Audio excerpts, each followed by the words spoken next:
Astaghfirullah. Assalamualaikum warahmatullahi wabarakatuh. Alhamdulillah wassalatu wassalamu ala Rasulillah wa ala alihi wa sahbihi wa mawalah wa la hawla wa la quwwata illa billahi wa ba'du. Kita lanjutkan kembali kajian kita, masih membahas tafsir dari surah Al-Baqarah, dan kita masuk pada ayat ke 37 dan seterusnya. A'udzubillahi minasyaitonirrajim. Bismillahirrahmanirrahim. Fatalaqqa Adamu mir rabbih kalimatin fataba alaihi innahu huwat tawwabur rahim. Qulna ihbitu minha jami'an fa imma ya'tiyannakum minni hudan faman tabi'a hudaya fala khawfun alaihim wala hum yahzanun walladzina kafaru wa kadzdzabu biayatina ulaika ashabun nar hum fiha khalidun.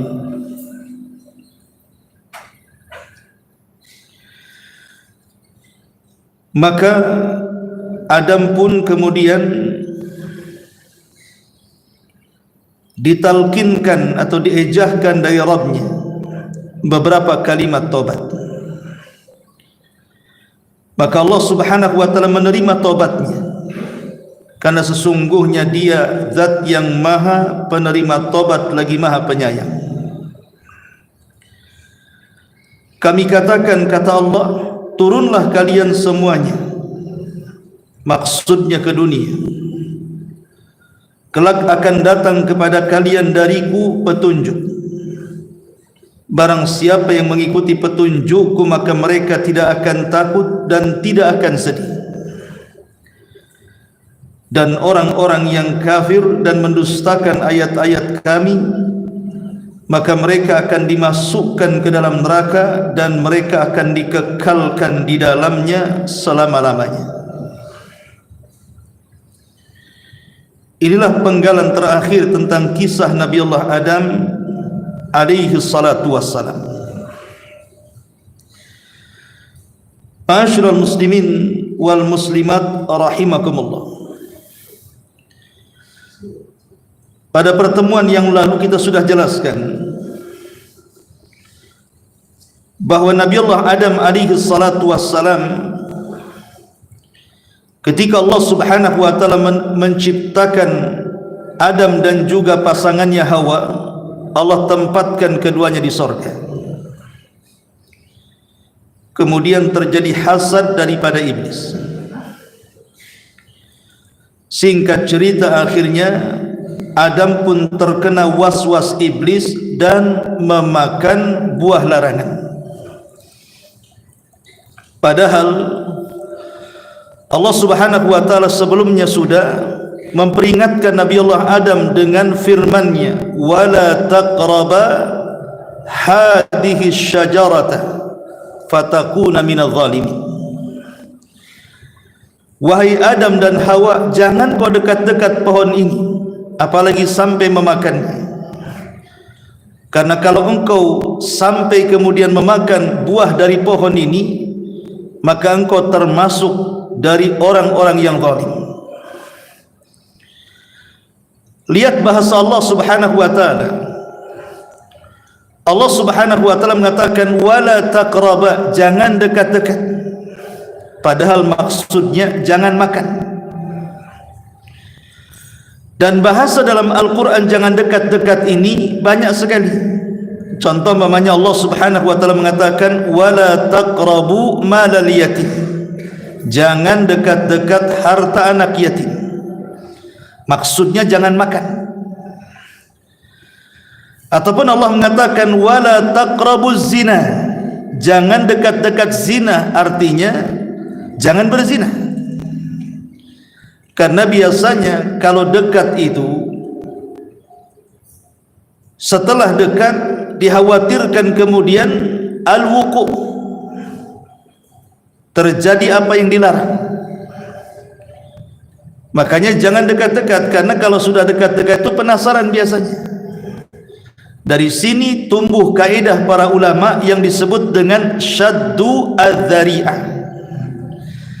Syaddu dzari'ah itu artinya pencegahan sebelum terjadi sesuatu. Dicegah dulu, jangan dekat-dekat, sebab kalau sudah dekat susah dicegah. Itulah yang terjadi kepada Adam alaihi salatu wassalam. Allah sudah peringatkan jangan dekat-dekat, tapi dia malah mendekat karena was-was daripada syaitan. Kemudian dia dan Hawa pun memakan buah larangan. Ma'asyiral muslimin wal muslimat rahimakumullah. Ada hadis ini dikeluarkan oleh Imam Muslim. Nabi SAW mengatakan, laula Hawa lam tahun untha zawjaha dahr. Kalau bukan karena Hawa, tidak ada satu istri pun yang berkhianat kepada suaminya selamanya.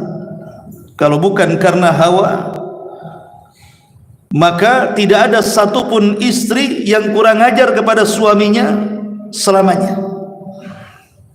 Hadis ini dikeluarkan oleh Imam Muslim dari hadis Abi Hurairah radhiyallahu anhu. Ada yang memahami hadis ini bahwa yang menjadikan Adam alaihi salatu wassalam memakan buah larangan itu adalah Hawa, istrinya. Jadi istrinya merayu Adam agar Adam mencoba-coba buah larangan itu, karena godaan iblis mengatakan bahwa alasan Allah subhanahu wa ta'ala tidak boleh mendekati pohon itu supaya tidak menjadi malaikat atau tidak menjadi orang yang kekal di sorga. Dari sini Adam mendapatkan dua tekanan. Pertama, tekanan dari iblis memberikan was-was. Yang kedua, tekanan dari istri. Akhirnya karena ada dua tekanan, Adam pun kemudian memakan buah larangan. Maka Rasul mengatakan, laula Hawa lam takun untha zawjaha dahra. Kalau bukan karena Hawa, tidak ada istri yang kurang ajar dengan suaminya selamanya. Akan tetapi pendapat ini dilemahkan para ulama. Nabi Allah Adam alaihi salatu wassalam ketika memakan buah larangan bukan karena desakan istrinya. Bahkan Al-Imam Ibnu Habirah rahimahullahu ta'ala mengatakan, justru yang benar adalah Hawa yang mengikuti Adam, bukan Adam mengikuti Hawa. Alasannya disebutkan dalam surah Thaha ayat 20, di mana Allah mengatakan fawaswasa ilaihi syaitan. Kemudian setan membisikkan pikiran jahat kepada Adam. Di sini menggunakan ilaihi, bukan ilaihima. Menggunakan mufrad, bukan musanna. Artinya kalimatnya tunggal, ditujukan kepada Adam, bukan kepada Hawa. Jadi Adam terkena waswas syaitan, kemudian Hawa ikut. Lalu bagaimana pula dengan hadis Muslim ini, di mana Rasul mengatakan kalau bukan karena Hawa tidak ada wanita yang berkhianat kepada suaminya selamanya. Apa makna khianat di sini? Kata Imam Ibnu Habirah rahimahullahu taala, maksudnya karena ketika Adam memakan buah larangan, Hawa tidak mencegahnya. Harusnya Hawa memberitahu kepada Adam, wahai suamiku, jangan kau makan, Allah larang. Allah sudah larang, tapi Hawa diam saja malah ikut makan. Itulah pengkhianatannya Hawa. Makanya kata Imam Ibnu Habirah, siapapun yang melihat kemungkaran di depannya dan dia sanggup untuk mencegahnya kemudian tidak dicegah, maka dia disebut pengkhianat dalam Islam. Ada maksiat di depannya tapi dibiarkan padahal dia sanggup mencegahnya, kok diam saja, maka dia dianggap pengkhianat dalam Islam. Ma'asyiral muslimin yang dimuliakan Allah subhanahu wa ta'ala, akhirnya kemudian kedua manusia ini memakan buah larangan. Ada riwayat Dari Ibnu Abbas radhiyallahu anhu mengatakan, lamma akala Adamu minasy syajarati allati nuhiya anha, ketika Nabi Adam memakan buah larangan yang dilarang Allah Subhanahu wa taala, Allah berfirman, ma hamalaka ala an asaitani, hei Adam, apa yang membuatmu berani bermaksiat kepadaku? Bukankah sudah kularang? Apa yang membuatmu berani untuk memakan buah larangan padahal sudah kularang? Maka kemudian Adam alaihi salatu wassalam mengatakan, Rabbi zayyanat li Hawa, ya Rabb, karena Hawa sudah mempengaruhiku, katanya. Kemudian Allah Subhanahu wa taala mengatakan, fa inni aqabtuha alla tahmila illa karha wa la tad'a illa karha wa damaituha fi syahri marratain. Maka Allah mengatakan, oh, kalau engkau memakan buah larangan karena pengaruh hawa, sungguh aku akan menjadikan Hawa, kalau dia hamil maka kususahkan dia, kalau dia melahirkan maka kususahkan dia, kalau dia tiap bulan maka aku akan keluarkan darinya darah haid 2 kali. Ada yang mengatakan riwayat ini yang dikeluarkan oleh Imam Hakim dalam Mustadrak, inilah sebab kenapa para wanita itu mengeluarkan darah haid. Kenapa para wanita mengeluarkan darah haid setiap bulannya? Karena kesalahan Hawa, dia memakan buah larangan. Jadi ketika ada memakan buah larangan tidak sampai ke perut, tetapi sampai di leher saja. Makanya setiap laki-laki ada buah hulkumnya di sini, tapi perempuan kan nggak ada. Karena Hawa ketika memakan buah itu tidak sampai di tenggorokan, langsung ke perut. Sehingga Allah Subhanahu wa taala memberikan ujian kepada Hawa, kalau wanita hamil maka dia akan kesulitan, kalau wanita melahirkan maka Allah akan buat sulit, dan Allah buat setiap bulannya keluar darah haid. Maka sejak itulah turunan Hawa yang perempuan mengeluarkan darah haid. Walaupun sebagian ulama memang ada yang mensahihkan hadis ini, tetapi sebagian ulama yang mengatakan bahwa hadis ini tidak tertetapkan dari Nabi sallallahu alaihi wasallam, ini hanya perkataan Ibnu Abbas yang dinukilkan dari kisah-kisah Israiliyat, sehingga tidak ada dalil yang jelas tentang kisah ini. Intinya bahwa Nabi Adam memakan buah larangan dan Hawa pun memakan buah larangan. Dari situ Allah murka. Di sini Allah Subhanahu wa taala katakan, kulnah bitu minha jami'ah, keluar kalian semua dari surga. Ma'asyiral muslimin yang dimuliakan Allah Subhanahu wa taala,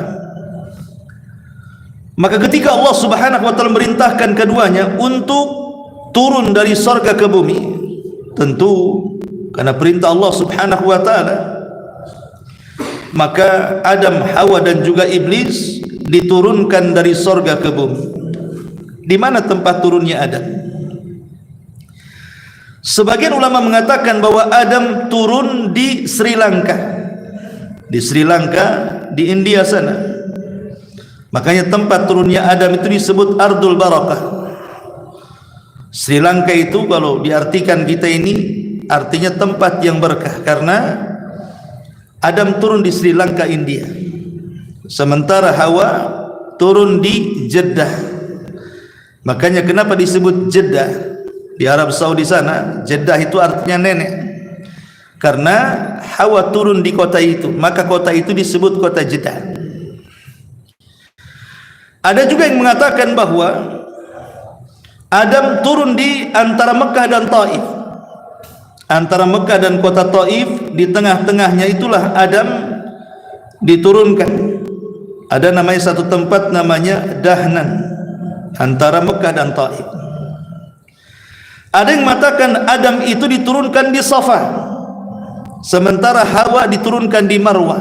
Makanya ada Safa, ada Marwah. Tetapi riwayat yang datang dari Ibnu Abbas radhiyallahu anhuma beliau menguatkan dan mengatakan anna awal ma ahbatallahu Adam ilal ardi al-hinda. Kata Abdullah ibn Abbas radhiyallahu anhuma, ketika awal pertama Allah turunkan Adam ke bumi, maka Allah turunkan dia di India, di Sri Lanka sana. Wa Hawa di Jeddah, dan Hawa di Jeddah. Itu menurut Abdullah ibn Abbas radhiyallahu anhuma. Kemudian keduanya saling mencari, karena kan terpisah, satu di Jeddah, satu di India sana. Lah sebagian para ulama mengatakan bahwa, kata Al-Imam Ibnu Ishaq, seorang pakar sejarah, dia mengatakan bahwa Adam dan Hawa ini terpisah cukup lama, entah berapa puluh tahun tidak dipertemukan oleh Allah Subhanahu wa taala, sampai satu waktu Allah Subhanahu wa taala ketika menurunkan Adam itu kan juga menurunkan Hajar Aswad. Hajar Aswad itu kan dari sorga turun ke bumi. Lah Hajar Aswad itu warnanya dulu belum hitam, masih putih, bersih dan bercahaya. Lalu kenapa kemudian batu itu yang tadinya putih bercahaya menjadi hitam? Kata Nabi SAW, sawadathu khataya bani Adam. Karena Hajar Aswad yang tadinya putih bersih bercahaya itu menjadi hitam karena kesalahan dan dosa-dosa anak Adam.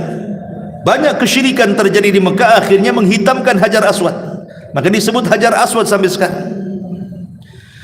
Lah cahaya dari Hajar Aswad inilah yang mempertemukan keduanya. Jadi Adam melihat cahaya, Hawa melihat cahaya, maka mereka pun kemudian mengarah ke dalam cahaya itu. Ketika sudah dekat, hampir dekat, maka disebut tempat berdekatan pertemuan Adam dan Hawa itu disebut Muzdalifah. Disebut Muzdalifah. Ma'ruf, orang-orang yang haji tahulah Muzdalifah, tempat orang setelah dari Arafah kemudian ke Muzdalifah. Di situ ada Masy'aril Haram, tempat berdoa. Ya. Lah setelah kemudian dekat Muzdalifah, berjumpalah di Arafah. Jadi Arafah itu tempat pertemuan Nabi Allah Adam dan Hawa. Lalu kenapa disebut Arafah? Memang istilah Arafah ini banyak perselisihan para ulama. Kenapa tempat itu disebut Arafah? Ada yang mengatakan bahwa kenapa disebut Arafah, karena ketika Jibril alaihi salatu wassalam mengajarkan manasik kepada Nabi sallallahu alaihi wasallam, manasik haji, setiap satu manasik yang diajarkan kepada Rasul mengatakan araftu, saya tahu. Kemudian diajarkan lagi araftu, saya sudah tahu. Kemudian diajarkan lagi araftu, saya sudah tahu. Maka tempat itu karena Rasul mengulang-ulang kalimat araftu, araftu, araftu, maka tempat itu disebut Arafah. Itu satu pendapat. Ya. Pendapat yang kedua disebut Arafah di situ karena ketika manusia berkumpul di Jabal Rahmah, di Jabal Arafah itu, maka orang-orang yang dari belahan bumi, dari belahan dunia datang ke Arafah kemudian wukuf, kemudian disitulah akan saling mengenal. Dalam bahasa Arab ta'aruf, saling mengenal. Oh ini dari India, oh ini dari Amerika, oh ini dari Asia, saling mengenal. Maka tempat itu disebut Arafah karena manusia satu dengan yang lainnya saling mengenal. Ya. Ada juga yang mengatakan bahwa disebut Arafah karena tempat itu pertemuan Adam dan Hawa. Jadi ketika Adam berjumpa dengan Hawa, Adam mengenali Hawa, dan Hawa ketika berjumpa dengan Adam mengenali Adam. Dalam bahasa Arab disebut ta'aruf namanya, saling mengenal. Maka tempat itu akhirnya disebut Arafah. Konon katanya tempat pertemuannya di Jabal Rahmah. Wallahu alam kan itu, karena tidak ada dalil yang jelas. Ini kan ijtihad para ulama saja, ulama sejarah. Disitulah kemudian Nabi Adam alaihi salatu wassalam berjumpa dengan Hawa. Dari sinilah kemudian Nabi Allah Adam alaihi salatu wassalam, kata Al-Imam Ibnu Ishaq rahimahullahu taala, setelah kemudian Adam alaihi salatu wasalam turun dari bumi, dari sorga ke bumi, kemudian saling mencari satu dengan yang lainnya, Nabi Allah Adam alaihi salatu wasalam tidak berani mendongakkan kepalanya ke langit karena merasa bersalah kepada Allah subhanahu wa ta'ala. Tidak berani dia mendongakkan kepalanya ke langit itu karena dia merasa apa? Merasa bersalah. Sampai-sampai dijelaskan oleh Al-Mas'udi dari Yunus ibn Khabbab dari Alqamah, berkata, "Lau anna dumu'a ahlil ardi jumi'at lakanat dumu'u Daud akthar haitsu asabal khati'ah walau anna dumu'a Daud wa dumu'a ahlil ardi jumi'at lakanat dumu'u Daud akthar lakanat dumu'u Adam akthar haitsu akhrajahu Allahu minal jannah." Kalau seandainya air mata penduduk bumi ini dikumpulkan, maka tidak lebih banyak daripada air mata Nabi Daud ketika terpeleset kepada sebuah kesalahan. Dan kalau seandainya air mata Nabi Daud dikumpulkan dan air mata seluruh bumi dikumpulkan, tidaklah lebih banyak dibandingkan air mata Adam saat Allah turunkan Adam dari sorga. Nabi Adam betul-betul menyesal. Bagaimana tidak menyesal? Allah sudah berikan tempat yang sangat indah di sorga dengan kenikmatan yang tidak pernah dilihat mata, didengar telinga, terlintas dalam otak pun tidak bisa. Saking nikmatnya, tiba-tiba kesalahan satu mengusir Adam dari sorga ke bumi, maka Adam mengalami penyesalan yang luar biasa, menangis setiap hari. Makanya ada istilah, kalau seandainya seluruh air mata bumi dikumpulkan, tidak lebih banyak dibandingkan air mata Nabi Allah Adam alaihi salatu wassalam. Bahkan Nabi Adam alaihi salatu wassalam menangis sampai menundukkan kepala dan merasa malu 300 sanatin, 300 tahun lamanya Nabi Adam tidak berani menegakkan kepalanya ke langit karena merasa malu. 300 tahun hanya menunduk dan menunduk saja. Kata Syahar ibn Hushayb rahimahullahu ta'ala, ma'asyiral muslimin yang dimuliakan Allah subhanahu wa ta'ala, bahkan dikatakan oleh Ibnu Abbas radhiyallahu anhuma, baka Adam wa Hawa ala ma fatahuma min na'imil jannah mi'atai sanatan walam ya'kul walam ya'kula walam yashraba arba'ina yawman walam yaqrub Adam Hawa mi'ata sana. Kata Abdullah ibn Abbas radhiyallahu anhuma, Adam dan Hawa menangis karena merasa luput dari kenikmatan yang besar berupa sorga itu selama 200 tahun. Jadi tangisan Adam dan Hawa itu selama 200 tahun dia menangis. Dia tidak mau makan, dia tidak mau minum selama 40 hari. Bahkan keduanya tidak mau saling mendekat selama 100 tahun. Begitu kata Abdullah ibn Abbas radhiyallahu anhuma. Lah setelah kemudian keduanya betul-betul menyesal, Allah melihat hati Adam ini lembut, hati Hawa ini lembut. Makanya Allah subhanahu wa ta'ala mengatakan dalam ayat ini, fatalaqqa Adam min rabbihi kalimatin fataba alaihi innahu huwat tawwabur rahim. Pertanyaan pun muncul. Nabi Allah Adam alaihi salatu wassalam sebelumnya di sorga, kemudian diturunkan ke bumi. Mana lebih mulia bagi Adam, saat dia di sorga atau setelah diturunkan dia ke bumi? Mana lebih mulia? Kalau kita cerita sorga, disebutkan dalam surah Toha ayat 118-119, inna laka alla taju'a fiha wa la ta'ra wa annaka la tadma fiha wa la tadha. Sesungguhnya kamu wahai Adam, maksudnya di sorga, tidak akan kelaparan di dalamnya dan tidak mungkin telanjang selamanya. Dan sesungguhnya kamu tidak akan merasa dahaga dan tidak pula akan ditimpa panas matahari selamanya. Berarti orang yang di sorga itu tidak akan lapar, tidak akan telanjang, tidak akan haus, bahkan tidak akan merasakan panas seperti di dunia. Tetapi setelah Adam alaihi salatu wassalam diturunkan ke bumi, Adam pun bertobat dan Allah terima tobatnya. Yang kedua, setelah diterima tobatnya, Allah jadikan Adam ijtabah, dijadikan manusia pilihan di sisinya. Kemudian setelah dijadikan manusia pilihan di sisinya, Allah berikan hidayah kepadanya. Setelah Allah berikan hidayah kepadanya, Allah pilih manusia terbaik di kolong langit. Innallaha astafa Adama wa Nuhan wa ala Ibrahim wa ala Imrana 'alal alamin. Allah memilih Adam, Nuh, keluarga Ibrahim dan keluarga Imran, manusia terbaik di seluruh alam semesta. Dari 4 perkara di sorga dan 4 perkara di dunia, kita bandingkan. Di sorga, 1, Allah mengatakan tidak akan ditimpa kelaparan. 2, tidak akan telanjang, mereka diberikan pakaian. 3, tidak akan haus dan tidak akan kepanasan.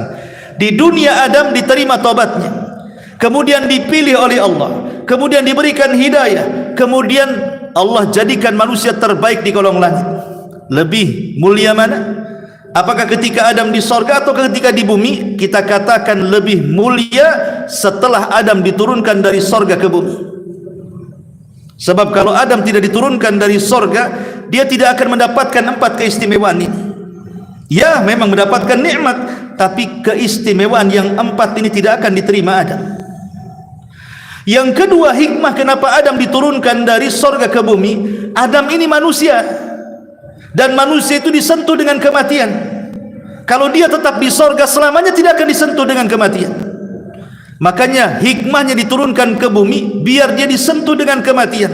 Karena Allah mengatakan kullu nafsin dha'iqatul maut, setiap jiwa itu pasti mati. Nah, kalau Adam di sorga terus, sementara Adam itu juga punya jiwa, kapan dia matinya? Makanya hikmahnya diturunkan juga supaya dia disentuh dengan kematian. Makanya Adam alaihi salatu wassalam diturunkan ke bumi biar disentuh dengan kematian.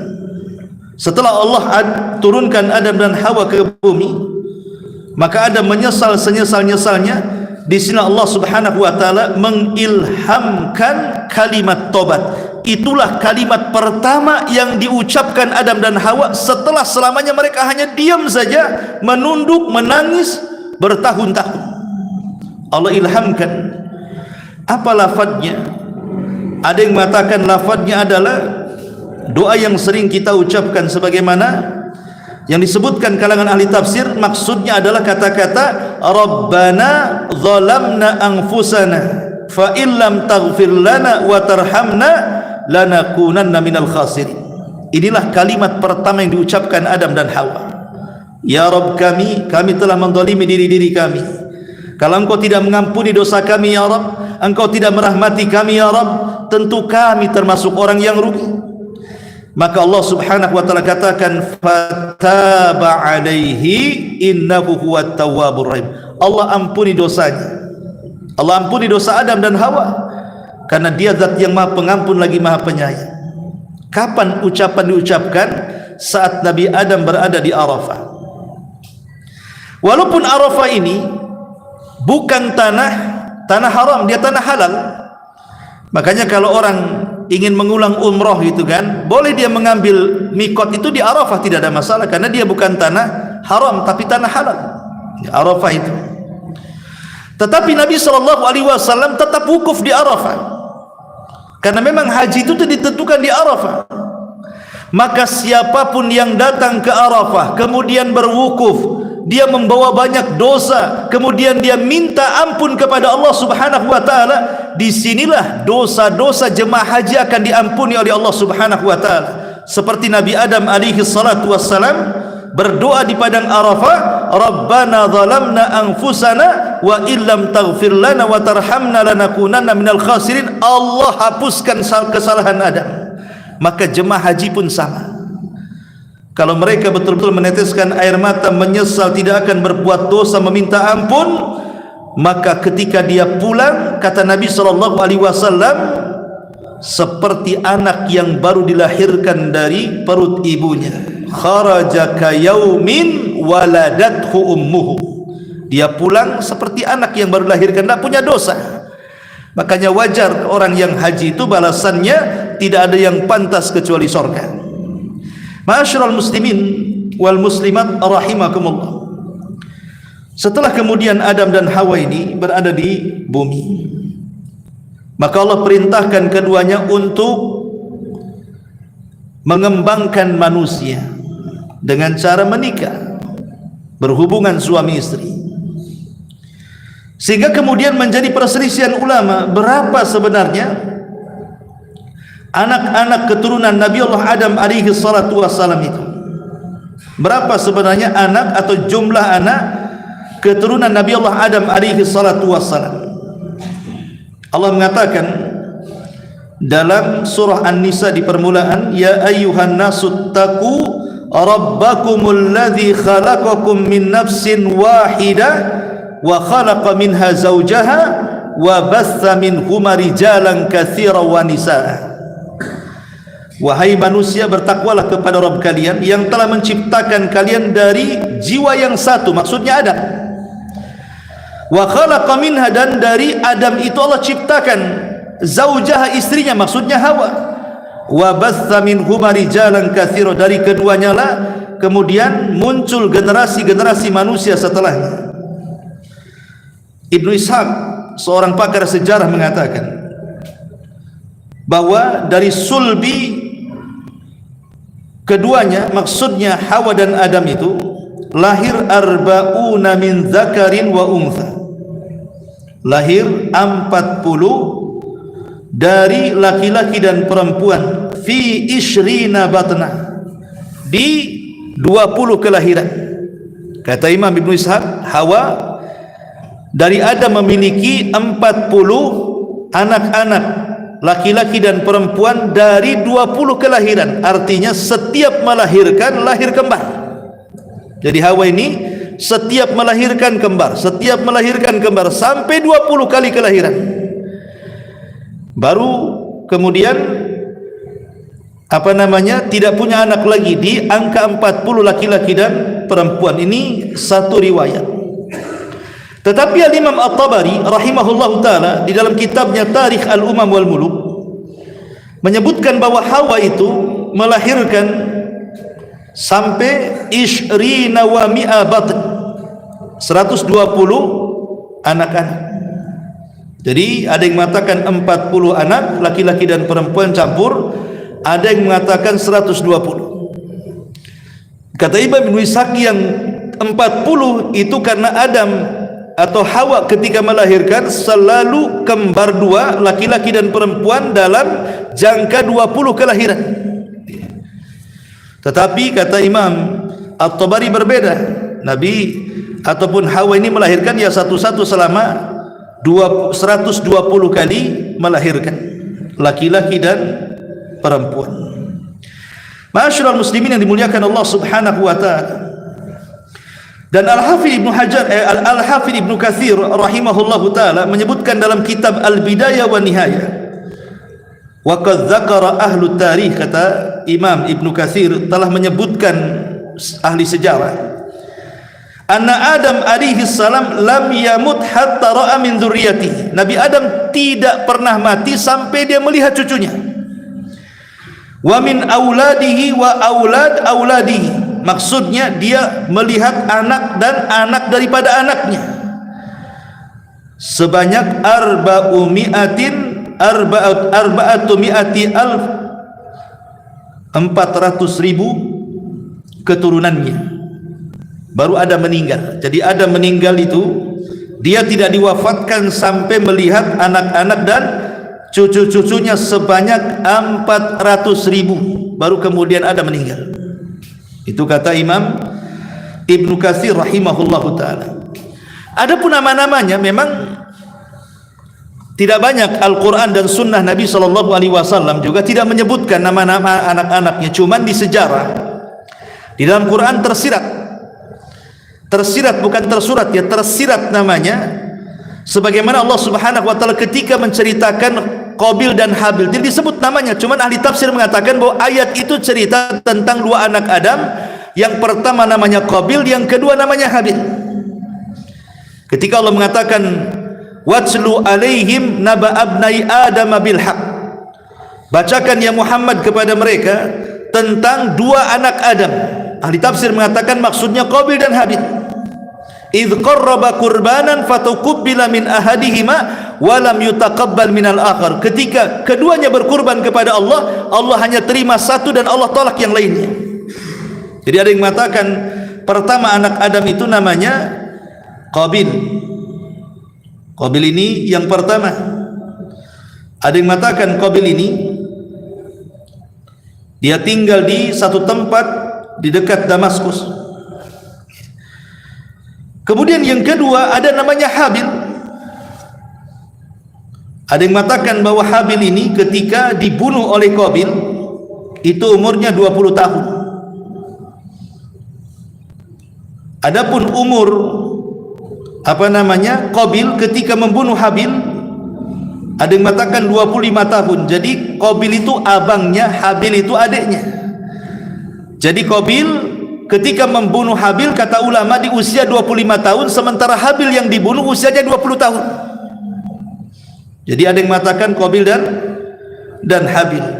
Di sana ada hadis yang mengatakan bahwa ada nama anak Adam itu namanya Abdul Haris. Tapi hadis ini dilemahkan para ulama karena tidak masuk di akal. Jadi bunyi hadisnya begini. Jadi ketika Hawa ini susah untuk melahirkan, beberapa kali Hawa ini melahirkan, tapi selalu gagal, susah melahirkan. Kalau melahirkan selalu mati. Disebutkan dalam sebuah hadis dari riwayat Ibnu Abbas radhiyallahu anhu ketika mentafsirkan ayat surah Al-A'raf ayat 189 dan 190, dijelaskan setelah Adam menggauli istrinya Hawa, maka ia pun hamil. Lalu iblis datang kepada mereka berdua dan berkata, sungguh aku adalah kawanmu berdua yang telah mengeluarkan kamu dari sorga. Demi Allah, hendaknya kamu mentaati aku. Kalau tidak, niscaya akan kujadikan anakmu yang dalam perut istrimu, hai Adam, akan bertanduk dan akan merobek perut istrimu. Akhirnya Adam pun tidak menuruti kata-kata iblis.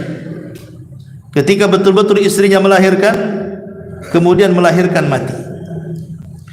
Kemudian hamil lagi, iblis datang lagi dan mengatakan, akulah wahai Adam yang mengeluarkan kamu dan istrimu dari sorga ke bumi.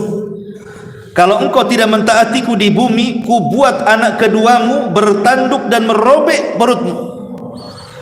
Tapi Adam tidak mentaatinya. Akhirnya kemudian hamil, melahirkan, mati. Sampai berkali-kali. Jadi akhirnya khawatir kalau seandainya tidak punya keturunan lagi. Kemudian ketika iblis datang, kau harus mentaatiku. Kata Adam, bagaimana caranya?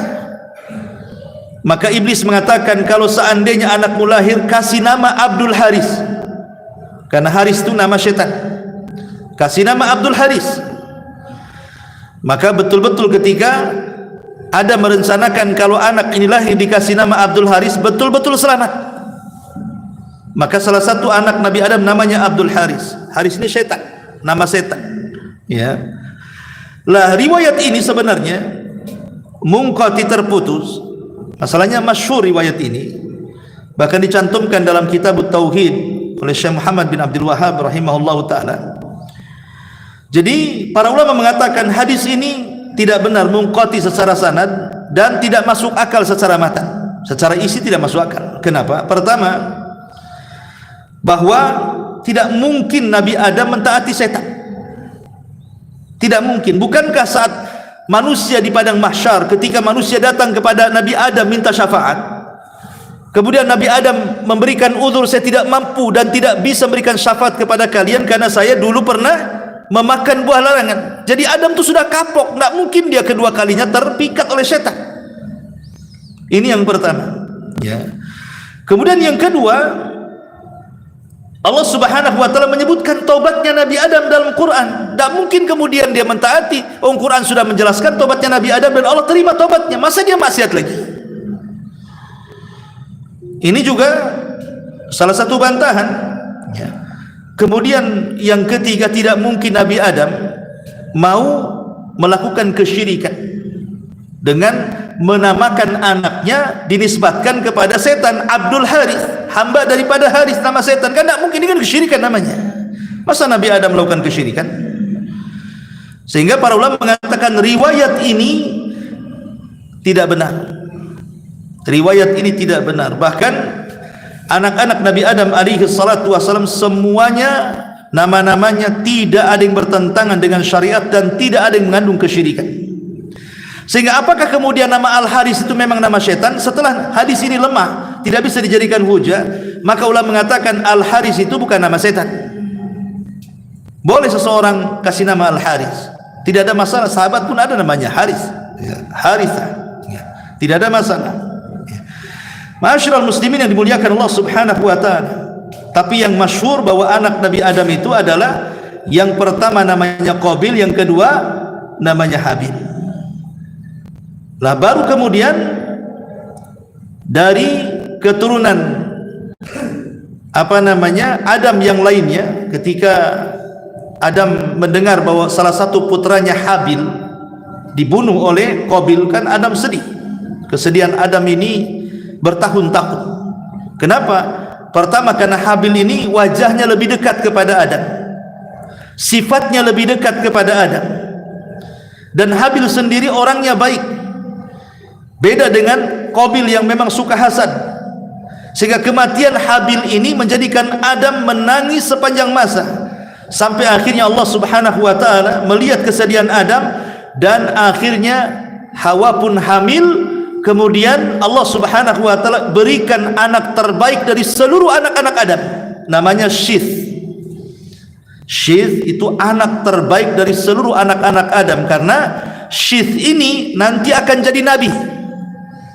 Jadi pertama Nabi Adam, kedua Nabi Syith, ketiga Nabi Idris, kemudian Nuh, dan begitu seterusnya. Yang Allah Subhanahu wa taala berikan suhuf. Kan kitab yang diturunkan Allah ke kita ini kan 140 kitab.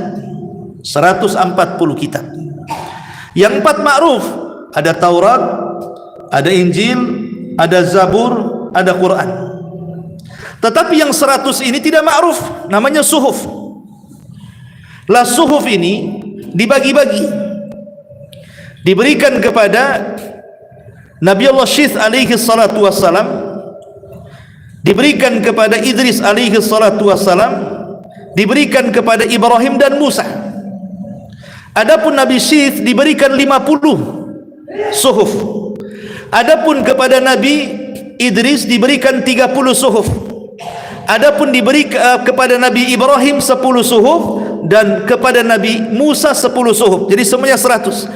Makanya Allah mengatakan inna hadza la fi suhufil ula suhufi Ibrahim wa Musa.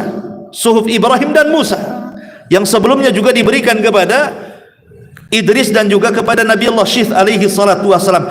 Lah dari Syith inilah, dari turunan Adam namanya Syith inilah, seluruh manusia yang ada di bumi sampai hari ini, bahkan sampai kiamat, nasabnya kepada Syith.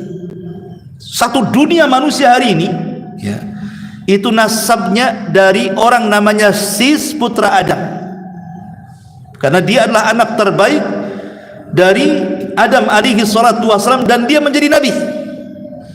Dari keturunannya inilah yang sekarang kita lihat manusia sebanyak-banyaknya dari ujung mana-mana satu dunia sampai hari ini, sampai bahkan sampai kiamat, semua keturunan Nabi Allah Syith putra Adam alaihi salatu wassalam.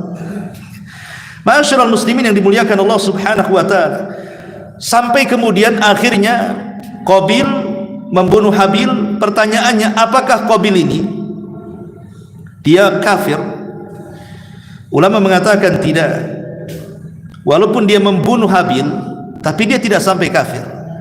Dia hanya bermaksiat saja. Kenapa? Karena di zaman itu belum ada penyimpangan akidah. Dari zaman Nabi Adam ke zaman Nabi Nuh itu belum ada terjadi kesyirikan sama sekali. Ya, maksiat adalah membunuh, mabok, berzina, ada. Dari zaman Nabi Adam ke zaman Nabi Nuh ada maksiat, tetapi tidak ada yang melakukan kesyirikan. Nyembah berhala itu tidak ada. Terjadinya penyembahan berhala itu di zaman Nabi Nuh. Dan antara zaman Adam ke Nuh itu kan 10 kurun. Satu kurun itu 100 tahun, berarti 1000 tahun antara Adam ke Nuh, itu belum terjadi kesyirikan. Sehingga Qabil tidak dikatakan kafir. Ya, dia bermaksiat kepada Allah, tapi ingat, walaupun demikian dia akan mendapatkan dosa setiap orang yang melakukan pembunuhan setelahnya.